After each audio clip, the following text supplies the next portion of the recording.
사람이 한번 고난에 빠지면 헤어나오기가 어렵습니다. 하나님을 잘 믿는 사람에게도 고난은 매우 어려운 일이고, 하나님을 성도들 중에도 하나님을 잘 믿지 못하는 사람에게는 거의 하나님을 떠나게 되는 계기가 되기도 합니다. 그래서 많은 경우에 고난이라는 환경이 우리로 하여금 하나님과 멀어지게 하죠. 실제로 교회 다니는 많은 사람들이 고난이나 또는 절망을 당할 때 하나님을 떠납니다. 그렇게 보면 하여튼 사탄이 고난을 이제 우리에게 주는 그 이유는 물론 우리를 무너뜨리기 위해서인데, 그렇게 그의 목적이 먹히는 경우가 참 많은 거죠. 근데 고난과 절망은 예전에도 그랬지만 어쩌면 지금은 더욱더 하나님의 사람들을 무기력하게 만들거나 혹은 무너뜨리지만, 누구나 다 그런 건 아닙니다. 때로는 더 깊은 고백으로 이끌어주기도 하죠. 오늘 본문을 방금 전에 우리가 읽었는데, 오늘 본문을 보면 완벽한 절망에 빠졌던 한 여인이 나오는데 두려움으로 가득한 모습이었습니다.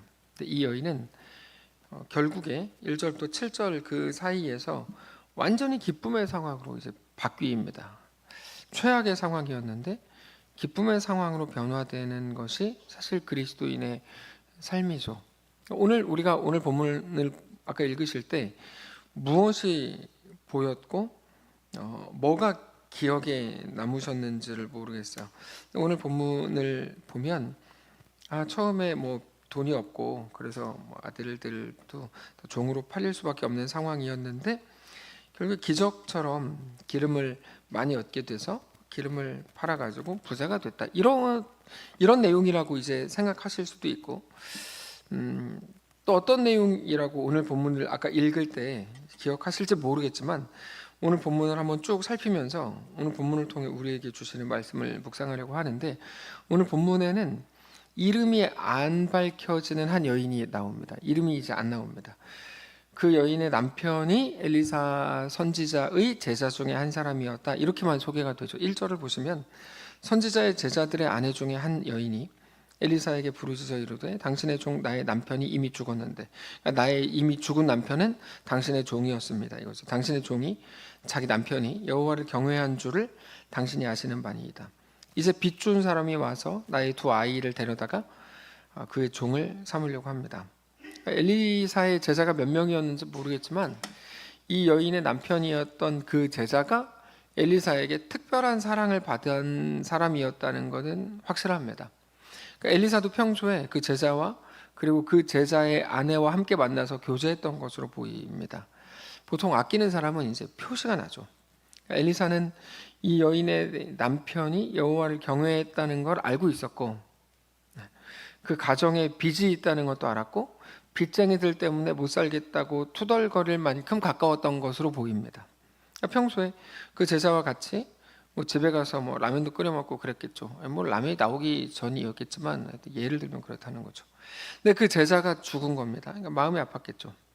장례를 치르고 시간이 좀 지나 보니까 그 가족이 이제 먹고 살 길이 막막해진 겁니다. 빚이 많이 있었고 빚을 못 갚으니까 빚쟁이가 와가지고 아들들 둘 내놔라, 데려가겠다.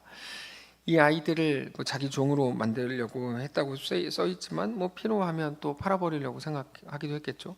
그러니까 완전히 절망이고 캄캄하고 답답한 상황입니다. 이게 이제 1절입니다. 너무 기가 막힐 노릇이죠.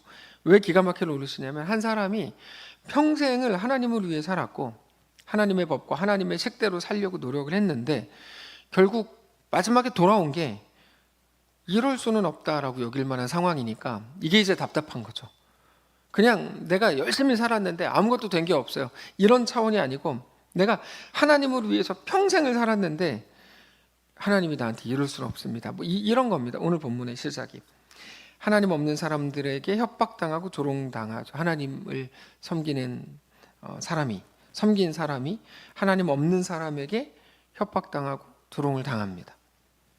가난한 자를 돕고 세워주기를 원하는 게 하나님의 마음이라면, 하나님의 그런 마음도 전혀 모르는 빚쟁이와 양아치들이 막 와가지고 두 아이까지 종으로 데려가겠다고 하는 이 비참한 결과, 유대인들이 우리가 오후 예배 때도 묵상하고 있지만 바벨론에게 지고 이제 포로로 끌려가잖아요.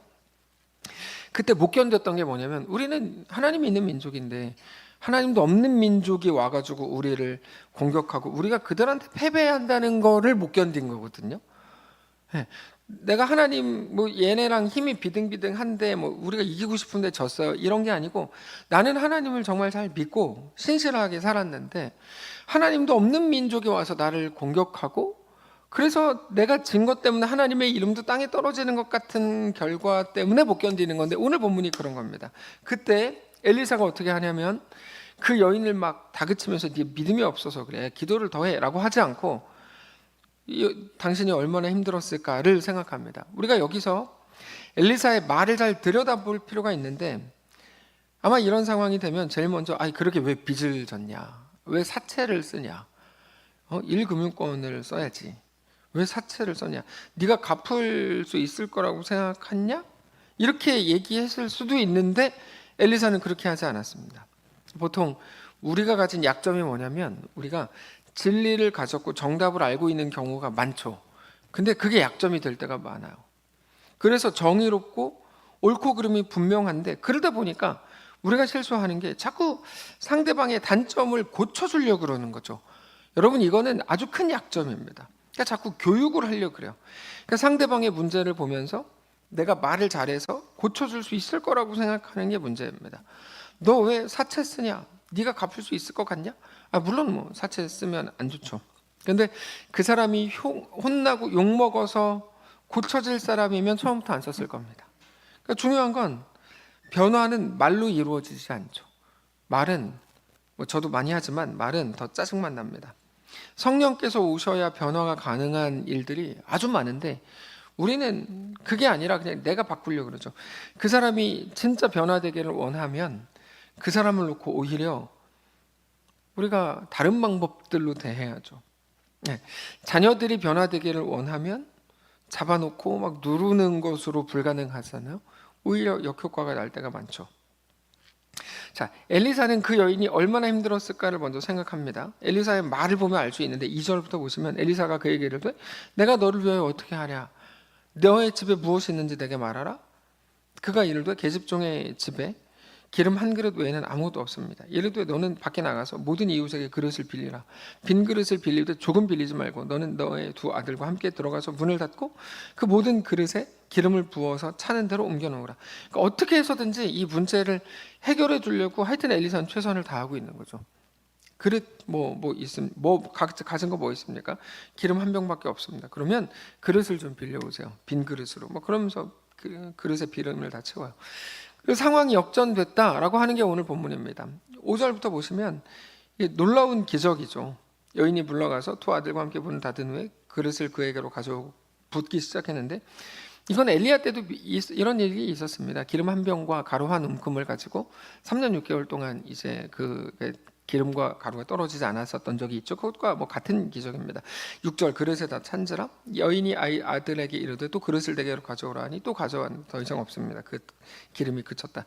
그 여인이 하나님의 사람에게로 나아가서 말하니 그가 이르되 너는 가서 기름을 팔아 빚을 갚고 남은 걸로 너와 너의 두 아들이 생활하라. 자, 행복한 본문이죠. 기분 좋은 본문입니다. 우리가 오늘 본문을 볼 때 뭐가 보이냐가 근데 중요한데요. 오늘 본문에 나오는 이 여인의 이야기는 우리 삶의 모든 과정을 여러분 오늘 이 설교는 굉장히 중요하고 아주 소중한 내용입니다. 참고로 자 오늘 이 본문에 나오는 이 이야기는 우리 삶의 모든 과정을 완전히 축소한 축소판을 보여준다고 할 수 있어요. 결국에 우리는 오늘 본문을 통해서 제일 먼저 뭐를 봐야 되냐면 하나님이 누구신지를 확인해야 돼. 하나님. 성경은 언제나 그래요. 하나님은 결국 우리 삶의 모든 것을 가장 완전한 선으로 이끄신다는 사실을 우리는 봐야 됩니다. 하나님은 결국 행하시고 이루신다. 이게 이제 오늘 본문의 시작이에요. 자, 기적이 일어났다가 아니고 하나님은 우리 삶을 가장 완전한 선으로 이끄신다. 이게 이제 오늘 본문의 시작입니다. 자, 근데 우리는 문제가 뭔지 아세요? 우리는 문제가 뭐냐면 아직 중간까지밖에 못 살았다는 게 문제입니다. 중간까지밖에 못 살았다. 그리고 중간이라고 하는 것도 여기 1절부터 7절까지라고 하면 3절, 4절 정도가 돼야 되는데 우리의 중간은 1절에 머물러 있다는 거죠. 우리가 잘못했다는 게 아니라 우리 현실이 그렇다는 거예요. 자, 우리 자신의 결과를 다 살아본 사람은 없습니다. 그러니까 어떤 사람이 교회 잘 다녔는데 그 사람은 아무리 기도를 해도 끝내 부자가 못 되고 죽었어요. 현상은 정말 그랬는지 몰라도 그 사람 내면에서 하나님이 무슨 일을 행하셨는지, 어떤 마음을 주셨고 어떤 행복과 어떤 감격을 주셨는지, 특별히 하나님이 그 사람의 모든 고통과 곤고함을 통해서도 그를 어떻게 만나주셨는지에 대해서는 누구도 알 수 없습니다. 알지 못합니다. 그냥 그가 이렇게 고생하다가 죽었다까지만 알고 있죠. 단지 무슨 일을 겪었는가라고 하는 한 사람의 현상과 상황만을 가지고 그 인생을 판단하는 건 너무 잘못된 생각이죠.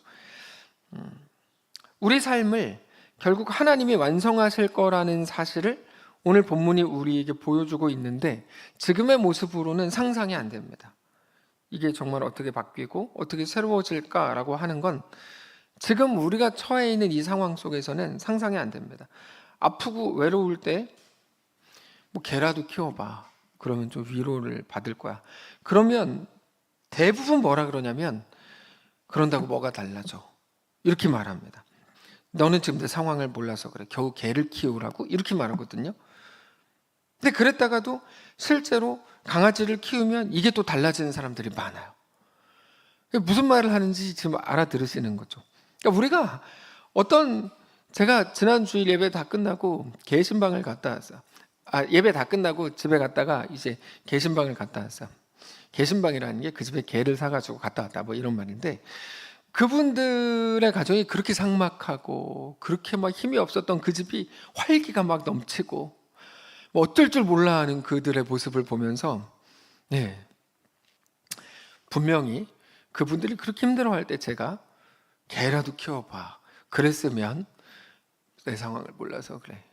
뭐 개를 키운다고 뭐가 달라져? 라고 했을 법한 사람들이 개를 키우는 것을 또, 제가 지금 개를 홍보하는 게 아닌데 개를 키우는 것을 통해서, 그러니까 아주 작은 변화를 통해서 그 사람들의 내면이 확 달라지는데, 그거는 개를 키워본 사람들만 아는데 그러기 전에는 그 사람들은 상상 속에서 아무것도 모른다는 거죠.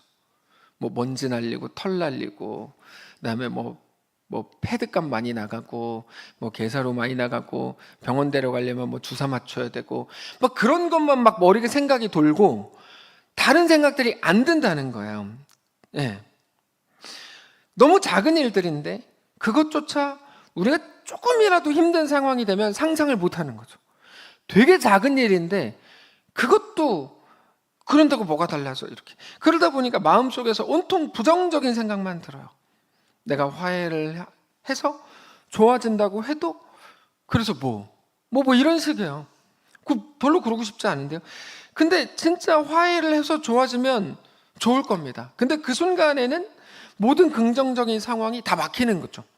근데 여러분, 우리의 상상력을 넘어서서 상상력과 관계없이 우리 하나님은 가장 완전한 방식으로 우리를 얻어가실 겁니다. 우리는 먼저 그 사실을 인정해야 돼요. 그러니까 본문의 여인이 상상할 수 없었던 방식으로 그 삶을 가장 선하게 이끄신 하나님께서 그릇을 가져오고 거기 기름을 부어가지고 기름을 넘치게 해서 그걸 팔아서 빚을 갚게 할 거라고 누가 생각합니까? 아무도 생각을 못 하거든요.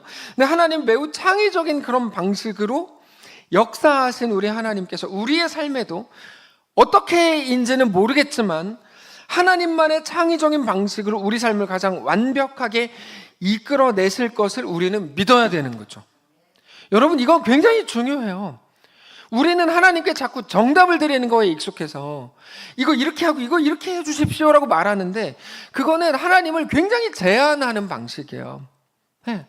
여러분, 이 여자가 그 했던 기도는 뭐였을까요? 만약에 기도했다 그러면 어떤 기도할 수 있었을까요?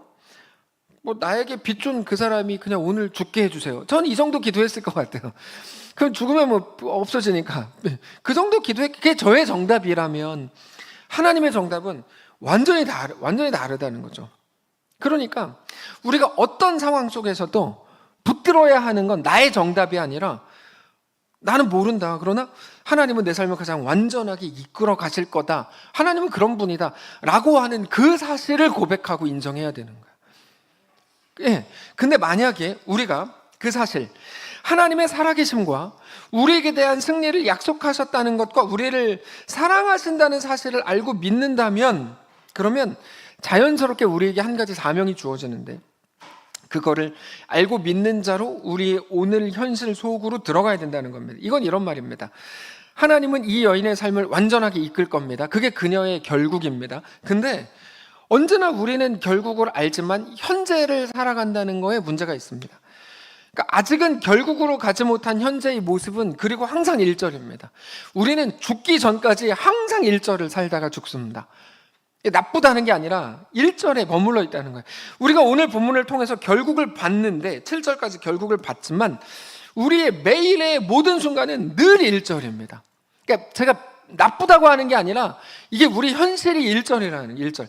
우리가 나아가지 못했다는 게 아니라 우리 매일의 현실은 항상 1절입니다. 그게 우리의 오늘의 모습인 거죠.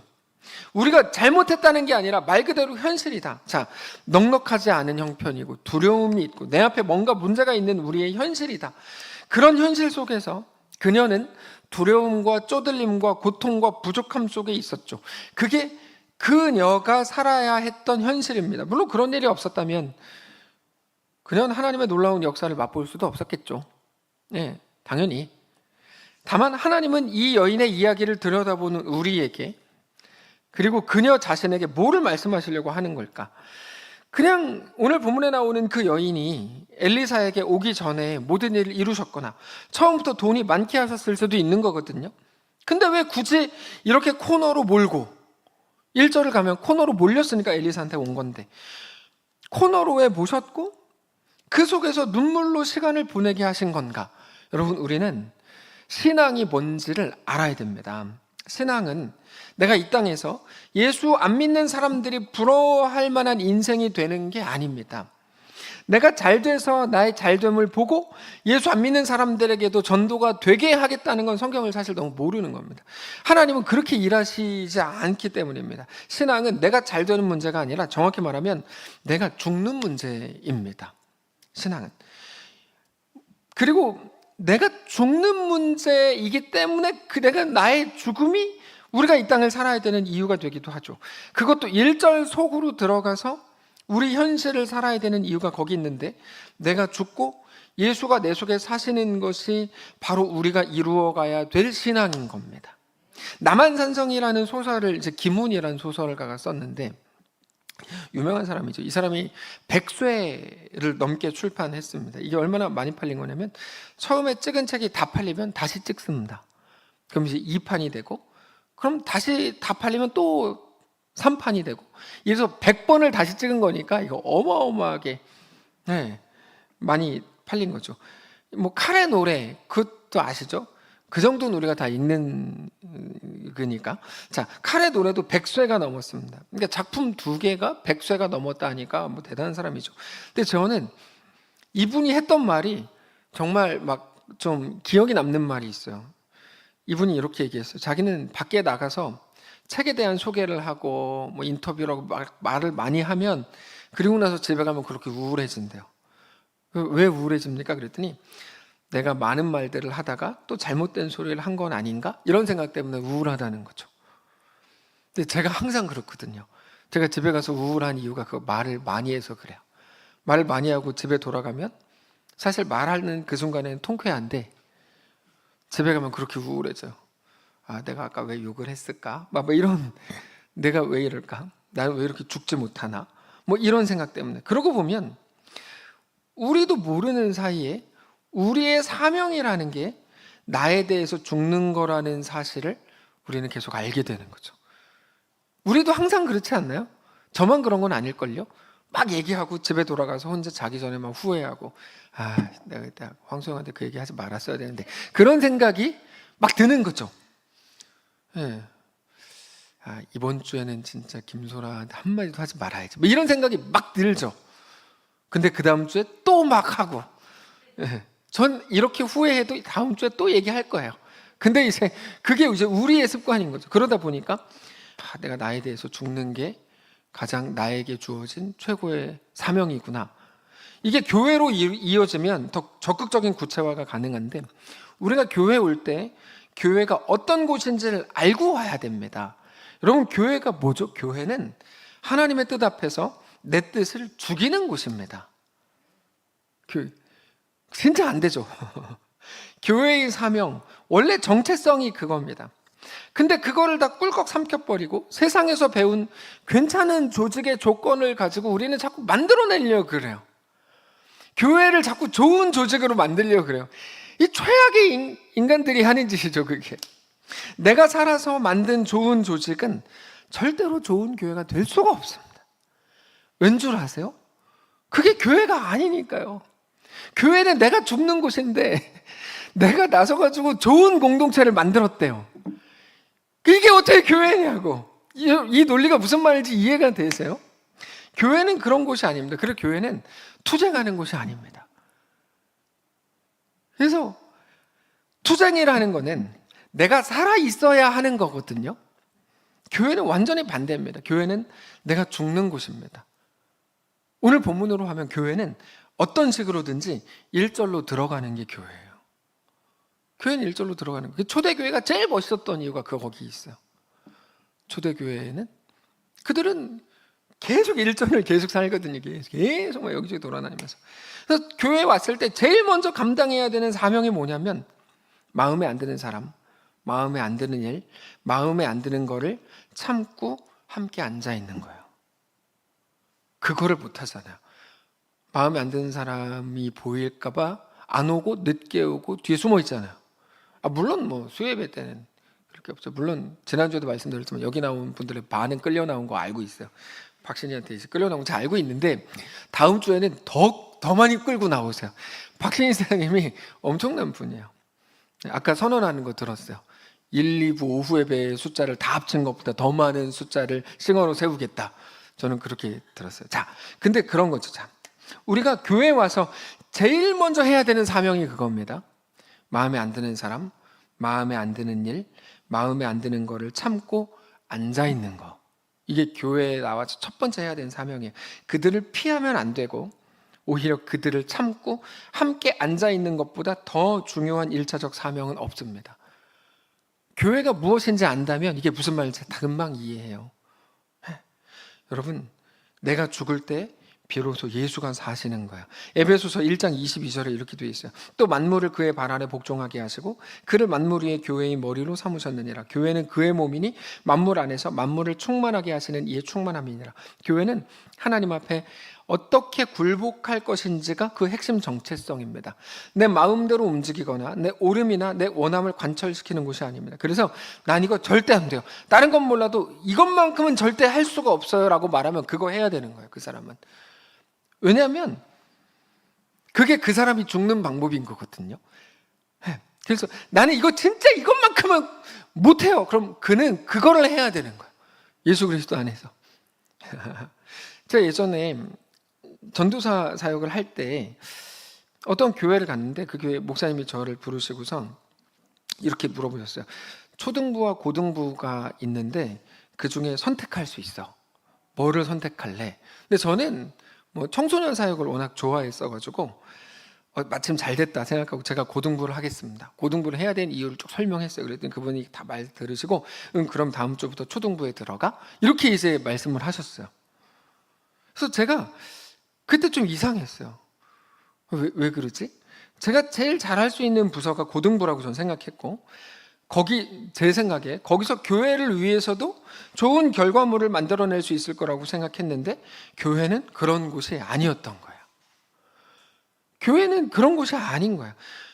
그래서 제가 이 말씀을 준비하면서 우리 교회 사역자들이었다면 어땠을까? 네, 금식을 하면서 저한테 불만을 말했을 것 같아요. 오기를 부리고 그래서 자, 아무튼 근데 제가 그때 교회에 대해서 착각하고 있었던 거예요. 교회는 하나님 앞에 내가 먼저 굴복하고 죽는 곳이었다는 것을 나중에 알게 되는 거죠. 한마디로 하면 하나님이 주인이신 곳, 하나님이 다스리시는 곳이 교회입니다. 그래서 내가 살려고 하면 교회는 엄청 불편해집니다. 교회가 불편한 분들의 이유가 거기 있어요. 자기가 살아서 그런 거거든요. 막 불만이 생기고 입술이 막 계속 튀어나와가지고 그게 뭐라 그러지? 하여튼 이 돌출증 환자 하여튼 그렇게 됩니다. 이게 내 마음대로 안 되거든요. 정말 불평하는 분들을 자세히 보면 자기가 주인이라서 그래요. 자기가 왕이라서 그럼 마음이 불편합니다. 마음에 안 들고 감격이 없죠. 반대로 죽은 자는 말이 없어요. 다만 하나님의 행하실 일들 때문에 감격하죠. 그게 하나님의 교회를 통해 우리 속에 이루시려고 하는 하나님 나라의 완성입니다. 하나님 나라는 뭐죠? 나는 죽고 예수가 사시는 거죠. 그러면 일이 안 되고 망하고 질서가 깨져야 되잖아요. 근데 그렇지 않아요. 오히려 반대입니다.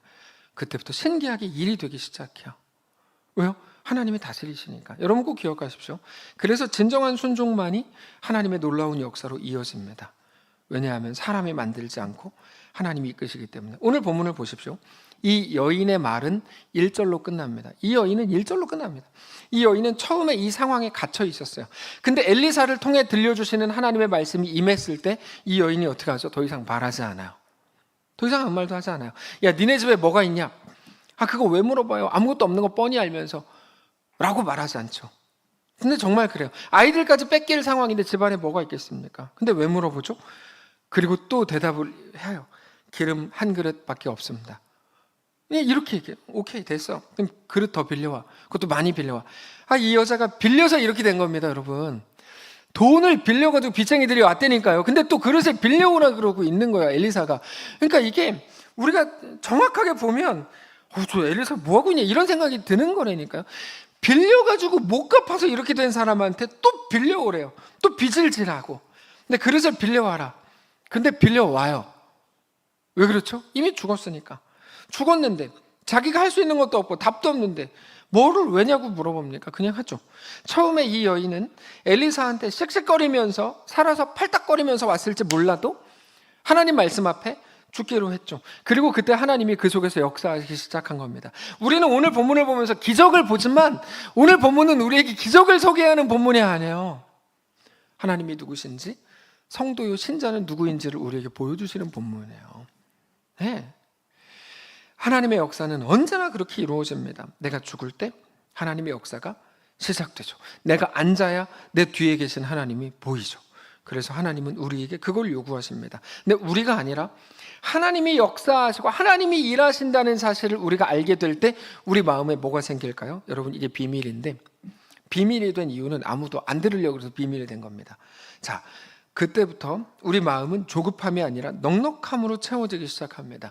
우리는 누구나 넉넉해지고 싶고 괜찮아가 되는 인생을 살고 싶어 하지만 그렇게 되는 유일한 방법은 하나님을 신뢰하는 것뿐입니다. 우리에게 있을 영원한 나라를 아는 것만이 넉넉해지는 유일한 길인데 우리에게 있을 영원한 나라, 흔들리지 않는 나라를 정말로 알게 되는 순간은 우리가 믿음으로 하나님을 보게 될 때입니다. 그때부터 우리를 지배해오던 조급함과 겁남과 두려움은 사라지고 하나님을 닮은 넉넉함이 우리 속에 꽉 들어차게 되는 거죠. 오늘 우리가 무엇을 겁내는 걸까요? 우리가 오늘 우리의 연약함과 부족함 때문에 하나님 앞에서의 삶에 대해서 머뭇거리고 있다면 그 이유는 내가 오늘 누리지 못하는 것을 오늘 누리지 못하면 영원히 누리지 못할 거라는 생각에 지배를 받기 때문입니다. 지금 나의 비참함이 영원할 것 같아서 그런 거죠.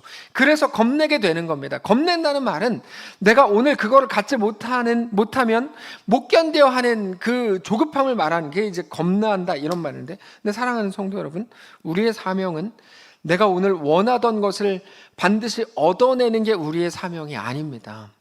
세상에서 이름을 날리고 유명해지고 인정을 받고 결과를 만들어내고 훌륭해지는 게 우리 사명이 아닙니다.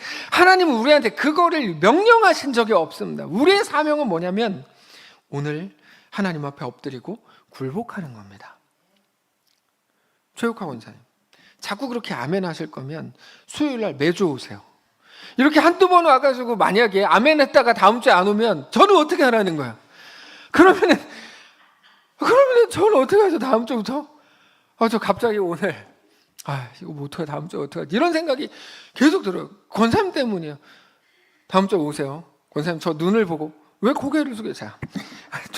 중요한 건 그거예요. 제가 그래서 자꾸 아멘 하시는 분들에 대해서 제가 다음 주에 와야 돼요. 이병용 집사님은 계속 아멘 하셨는데, 자, 하여튼 그렇습니다. 우리의 사명이 뭐냐면 세상에서 이름을 날리고 유명해지고 인정을 받고 훌륭해지는 게 우리 사명이 아닙니다. 그게 사명이 아니에요. 우리 사명은 뭐냐면 하나님 앞에 엎드리고 굴복하는 거예요. 또 아멘 안 하시네. 그렇게 모든 거에 대해서 내가 죽는 거, 그게 사명입니다. 성도의 사명이에요. 그러면 질서가 막 다 깨지고 어떤 좋은 것도 안 남으면 어떡하냐. 그걸 보고 불신앙이라고 불러요. 뭐냐면 내가 하나님 앞에 굴복한, 오케이, 할 수 있겠다. 내가 하나님 앞에 엎드릴 수 있다. 나 모든 거에 대해 죽겠다. 오케이. 근데 그러면 마음속에 불안함이 생기잖아요. 내가 하나님의 말씀을 듣고 순종했는데 그럼 질서가 다 깨지고 좋은 것도 다 뺏기면 어떡하냐? 라고 생각하는 것, 그걸 보고 불신앙이라고 부른다고요. 불신앙은 다른 게 아니에요. 불신앙은 내가 하나님을 섬겼는데 그것 때문에 손해보고 내 인생 완전히 비참하게 되면 어떡하지? 이걸 보고 불신앙이라고 부르는 거예요. 근데 그 불신앙을 극복하는 게 사명입니다. 사실 지금 이 정리는 여러분 굉장히 중요한 정리예요. 조세임 권사님 지금 왜 웃으시? 지금 웃다 머리 박으셔가지고 선생님 지금 불신앙은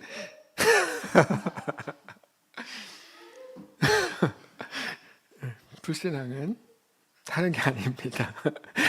하나님의 일하심을 제한하는 게 불신앙이에요. 주 안에서 모든 것이 가능합니다.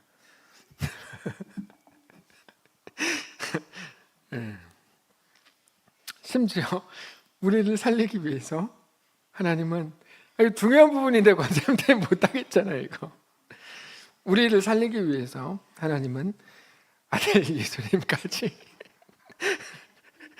십자가에 내어주셨습니다.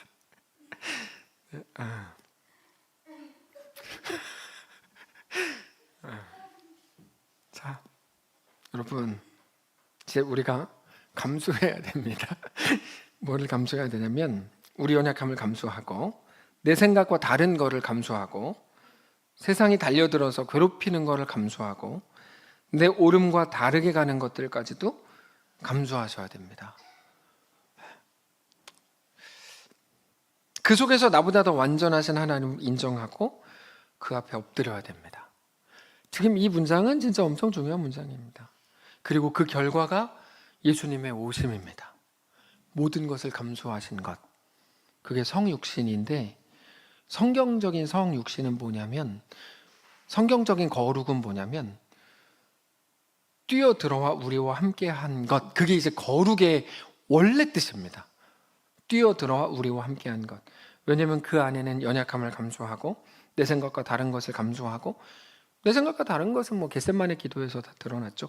세상이 달려들어서 괴롭히는 걸 감수하고 내 옳음과 다르게 가는 것들까지 감수한 것, 그 결과가 예수님의 오심이고 하나님이 그 아들까지도 우리에게 내어주신 거죠. 그 아들을 십자가에 못 박아 죽인 거죠.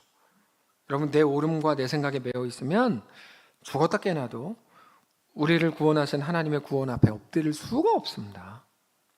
불가능합니다. 예전에 말씀을 준비하다 보니까 예전에 이관희 씨라는 사람 이름을 소개한 적이 한 번 있어요. 이관희 씨.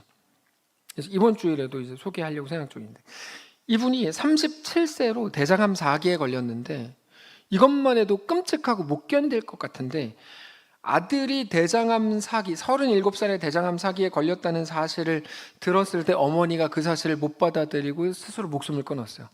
아들 때문에. 네. 거기다가 아내가 혈액암 4기가 완치되나 싶었는데 이번에는 더 심각한 암이 재발을 했어요. 완전히 무너졌습니다, 이 가정이. 근데 이분이 그때 뭐라고 고백하냐면 이렇게 고백해요. 이분의 고백이에요. 그런 힘든 모든 과정들을 겪으면서 자기는 공대 출신이라서 항상 손익계산서를 생각을 한대요. 손익계산서. 암에 걸린 것 때문에 나쁜 것들을 쭉 적어보고 그것 때문에 좋은 것들을 적어봤대요. 이분이 한 말이에요. 아프고 나쁜 것들, 직장 잃고 돈 없어지고 마이너스를 쭉 적고, 암이 걸린 것 때문에 좋은 것들, 가족과 더 끈끈해지고 하나님을 더 신뢰하게 되고 더 많이 기도하게 되고 하나님 앞에서 더 깊어지고 이것들을 플러스를 쭉 다 나열해 본 거예요. 손익계산서를 계산해 보니까 이분이 진짜 양심적으로 손해가 아니라 나에게 무조건 유익했다는 것을 인정할 수밖에 없게 됐습니다. 이분이 이렇게 말해요. 깜짝 놀랐어요. 그것을 암 환자들과 둘러앉아가지고 대화하는데 다른 환자들도 그렇군요. 인정하고 싶지 않지만 너무너무 힘들지만 제가 지금 그런 것 같아요. 이렇게 고백해요.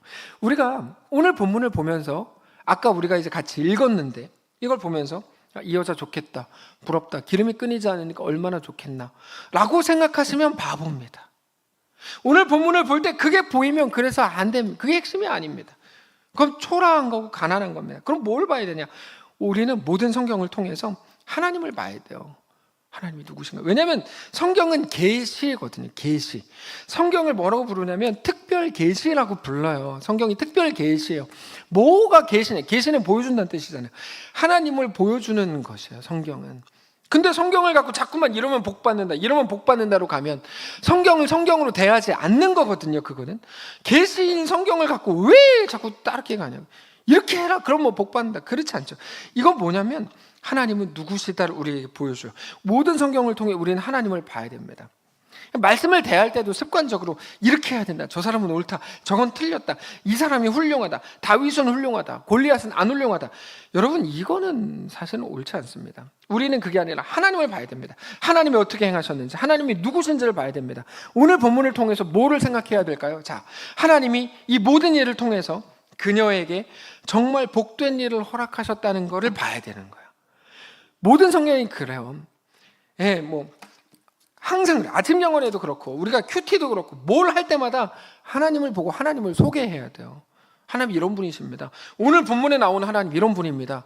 사실 이게 설교의 전부예요. 이게 전부예요. 예. 하나님이 이 모든 일들을 통해 그녀에게 복된 일을 허락하셨다. 이건 거지. 야, 기적이 일어났다. 좋겠다. 이게 아니라고요. 그녀는 처음에 모든 위기와 어려움과 고통으로 인해 죽었습니다. 초죽음이 돼서 왔습니다. 그녀가 왜 1절을 통과해야만 했을까요? 왜 그 모든 힘듦 때문에 죽어가야만 했을까요?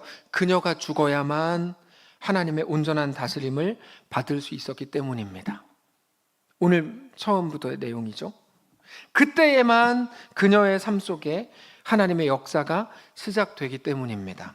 오늘 본문이 우리에게 보여주려는 게 그겁니다. 사랑하는 성도 여러분, 하나님의 은혜가 뭡니까? 하나님이 우리 집에도 찾아오시고 우리와도 함께 하신다. 임마누엘, 그게 은혜입니다. 은혜의 핵심이거든요. 하나님이 우리와 함께 하신다. 우리의 못남과 자책과 후회와 한숨을 알면서도 우리가 못나서 그런 건 부족해서 그럴 수도 있고 아니면 하나님 목적을 두고 그럴 수도 있는데 다 알면서도 기꺼이 우리의 죄까지도 아시면서도 기꺼이 우리 편을 들어주실 뿐 아니라 우리에게 사랑한다라고 말씀하시는 게 은혜입니다. 그게 예수, 십자가, 구원 이런 기독교 복음의 핵심 단어들입니다. 근데 우리는 잘못 씁니다. 어떻게 하죠? 그래서 기독교의 능력이라는 거를 자꾸만 다른 걸로 대체해버리려고 그래요. 그러니까 기독교의 진짜 능력이 다 없어져 버리는 거예요. 자식이 잘 돼야 되고 건강해져야 되고 돈도 많아져야 되고 편해져야 되는 걸로 그게 복음의 능력인 것처럼 말해요.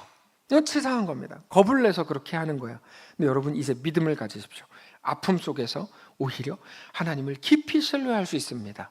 고통스럽고 울 수도 있죠. 그러나 걱정하지 마십시오. 손해보지 않을 겁니다. 저는 이 문장을 위해서 앞에 나온 모든 설교를 한 겁니다.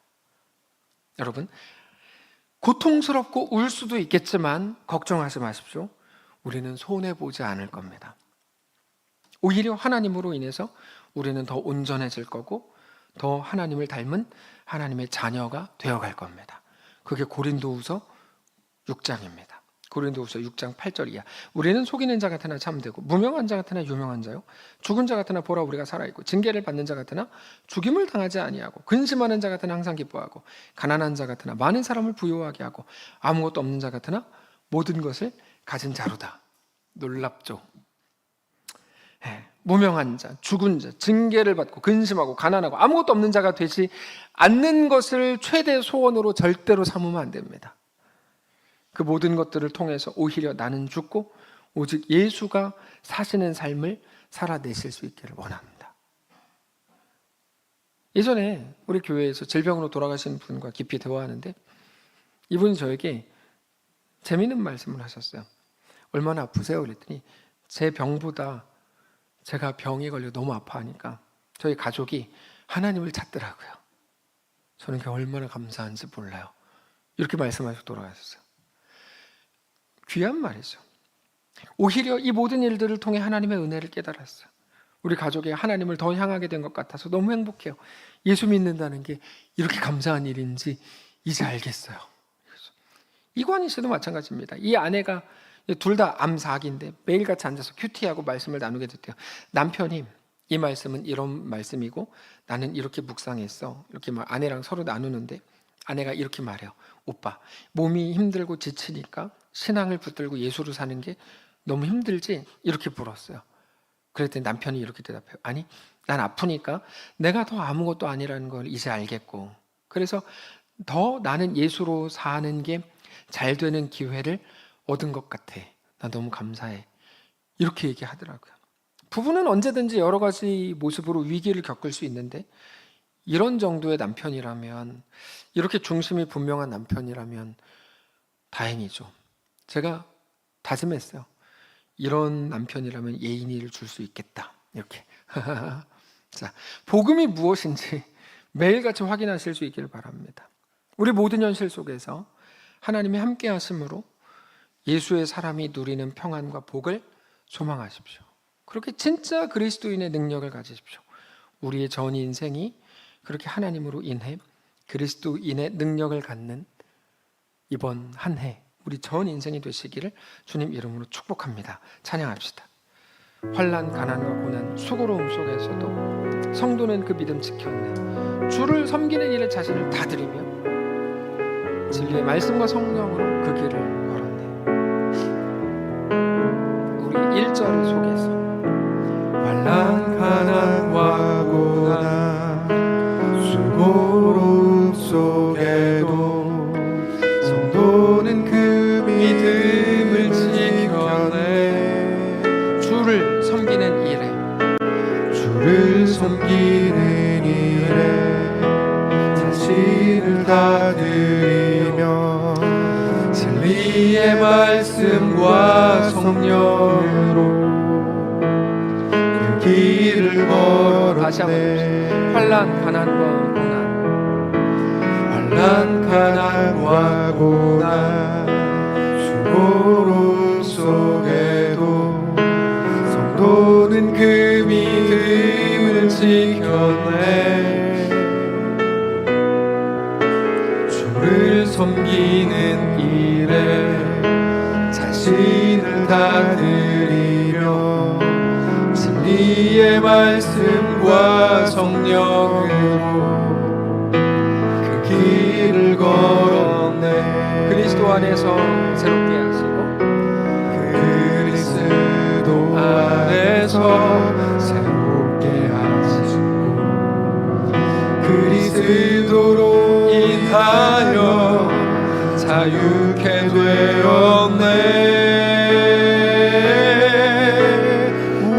우리는 무명하나 유명한 자요.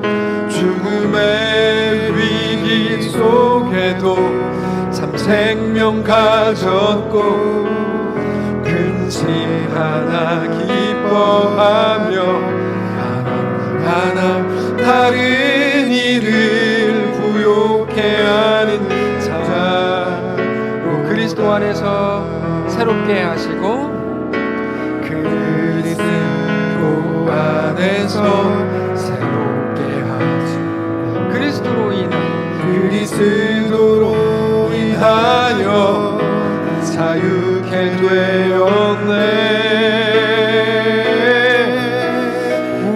우리는 무명하나 유명한 자요.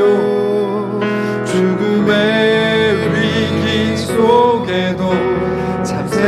생명 가졌고 근심 하나 기뻐하며 가난 하나 다른 일을 부욕해 하는 자. 우리는 무명하나 유명한 자요.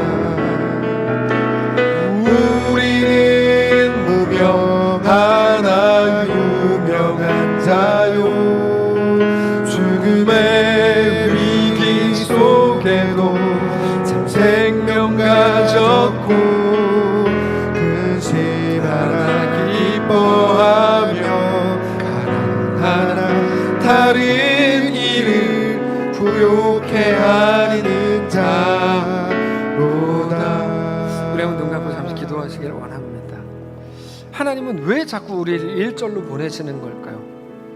우리가 초죽음인 거 다 아시는 것 같은데 우리를 사랑한다고 하면서 왜 그렇게 하는 걸까? 여러분, 우리가 죽을 때 하나님의 온전한 다스림을 받을 수 있기 때문이겠죠. 그러면 그때 우리의 삶 속에 비로소 하나님의 나라가 역사가 시작되기 때문입니다. 은혜가 뭘까요? 하나님이 우리와 함께 하신다는 것이 은혜입니다. 우리 못남과 죄성과 연약함과 후회와 한숨과 실수와 실패까지 다 아시면서도 기꺼이 우리 편을 들어줄 뿐 아니라 내가 너를 사랑한다. 그걸 두 글자로 하면 예수입니다. 십자가, 구원. 하나님, 우리 속에 꽉 차 있었던 불신앙들, 내가 하나님을 선택하면 그것 때문에 내 인생 망하는 거 아니야? 손해보는 거 아니야?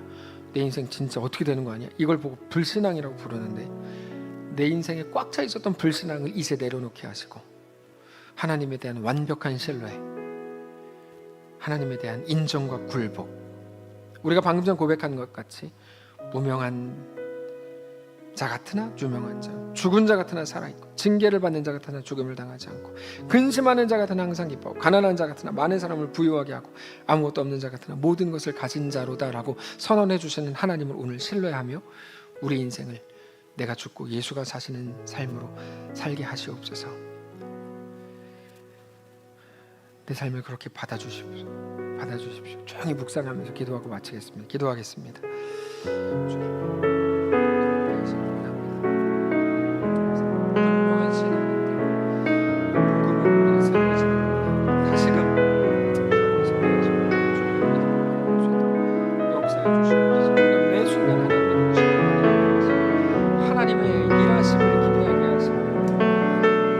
내 삶이 일절인 것으로 인하여 좌절하지 않게 하시고 하나님이 완전하신 분이신 것으로 인하여 오늘 다시금 자신감으로 주님을 믿음으로 바라보니 우리 모든 성도들 주님 역사해 주시옵소서.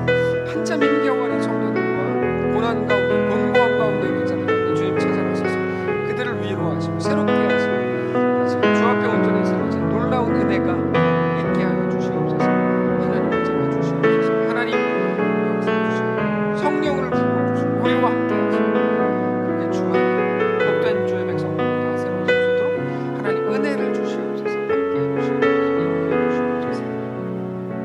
하나님, 불신앙으로 꽉 차 있었던 우리 속사람을 불쌍히 여기시고 이제는 하나님을 더 신뢰하고 하나님을 더 사랑하고 주 앞에 굴복하고 더 이상 나의 오름이 내 인생을 만들어가지 않게 하시고 하나님의 역사가, 하나님의 임마누엘 하심이, 성령의 은혜가 내 삶을 가득 채우고 내 삶을 완성해 가는 것을 우리 두 눈을 똑똑히 뜨고 바라보게 하시고 성경을 통해 확인하게 하시고 그렇게 나는 죽고 예수가 내 삶의 주인이 되는 놀라운 기적의 인생이 다 되도록 축복하시옵소서. 우리 주인 되신 살아계신 우리 주 예수님의 이름으로 기도합니다. 아멘. 하늘에 계신 우리 아버지여, 이름이 거룩히 여김을 받으시오며 나라가 임하시오며 뜻이 하늘에서 이룬 것 같이 땅에서도 이루어지이다. 오늘 우리에게 일용할 양식을 주시고 우리가 우리에게 죄진 자를 사하여 준 것 같이 우리 죄를 사하여 주시고 우리를 시험에 들게 하지 마시고 다만 악에서 구하시옵소서. 대개 나라와 군사와 영광이 아버지께 영원히 있사옵나이다. 아멘.